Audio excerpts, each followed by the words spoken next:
अजित पवार यांना चूक उमगली, पण त्यांच्या पक्षातील नेत्यांना अद्याप चूक उमगली नाही। राष्ट्रवादीचे नेते हे आयपीएस अधिकारी अंजना कृष्णा यांनाच दोष देत आहेत। अवैध गौण खनिज उत्खननावर कारवाई करण्यापासून अजित पवारांनी आयपीएस अधिकारी अंजना कृष्णा यांना रोखलं। त्याचा व्हिडिओ व्हायरल झाल्यानंतर अजित पवारांनी आता स्पष्टीकरण दिले। मात्र अजित पवारांच्या पक्षाचे प्रवक्ते अमोल मिटकरी आणि सोलापूरचे राष्ट्रवादीचे जिल्हाध्यक्ष उमेश पाटील चूक मान्य करायला तयार नाहीयेत। हे नेते उलट महिला आयपीएस अधिकाऱ्यावरच संशय घेऊ लागले। माझा उद्देश कायद्याच्या अंमलबजावणीमध्ये हस्तक्षेप करण्याचा नव्हता, त्या ठिकाणी परिस्थिती शांत राहावी आणि ती अधिक बिघडू नये याची काळजी घेण्याचा उद्देश होता। आपल्या पोलीस दलात धैर्याने आणि प्रामाणिकपणे आपलं कर्तव्य बजावणाऱ्या महिला अधिकाऱ्यांबद्दल मला सर्वोच्च आदर आहे। माझ्यासाठी कायद्याचं राज्य हेच सर्वात महत्त्वाचं आहे। मी पारदर्शक प्रशासकीय कारभारासाठी आणि बेकायदेशीर वाळू, माती, खडक उपशासह प्रत्येक बेकायदेशीर कृतीवर कायद्याप्रमाणे कठोर कारवाई करण्यासाठी कटिबद्ध आहे, असं स्पष्टीकरण अजित पवारांनी दिले। तर अजित पवारांनी महिला अधिकाऱ्यांबद्दल सर्वोच्च आदर आहे असं म्हटलंय। मात्र त्यांचेच प्रवक्ते अमोल मिटकरी यांनी त्याच महिला अधिकाऱ्याच्या शैक्षणिक आणि जात प्रमाणपत्राची तपासणी करण्याची मागणी केली आहे।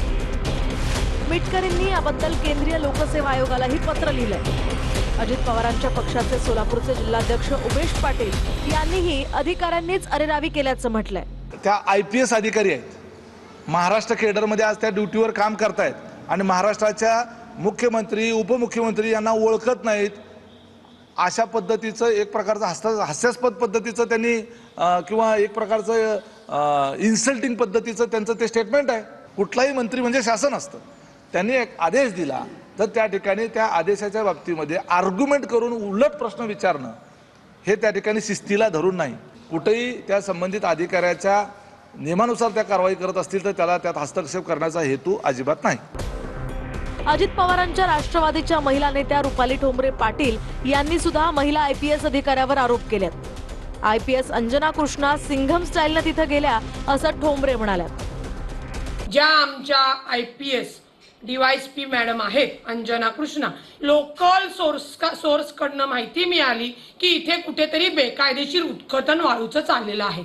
मग मॅडम तातडीने ज्या सिंघम स्टाईलने तिथे गेल्या होत्या त्याला छेद देण्यासाठी गावाचे सरपंच, सर्वसामान्य शेतकरी माणूस जे डायरेक्ट अजितदादांशी कनेक्ट आहेत त्या पद्धतीने त्यांनी त्या तक्रारीची दखल माननीय अजितदादांना फोन करून सांगितली।